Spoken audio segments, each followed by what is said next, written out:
আচ্ছা, কখনো কি আপনার মনে হয়েছে যে আপনার জীবনটা বিফলে যাচ্ছে বা আপনার চেষ্টা, আপনার পরিশ্রমগুলো নষ্ট হয়ে যাচ্ছে? এমনটা কি মনে হচ্ছে?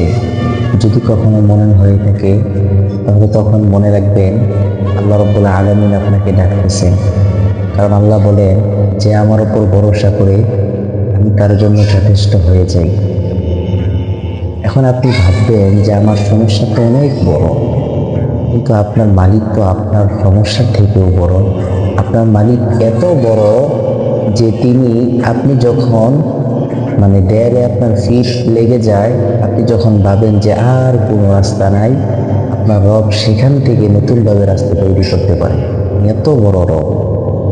কাজেই হার মেনে বসে থাকবেন না, কখনো অলস হবে না, নিরাশ হবেন না, কাজ করে যান। মনে রাখবেন প্রত্যেকটা অন্ধকার রাত্রি অতিক্রম করার পরই কিন্তু দিনের আলোটা ফিরে আসে।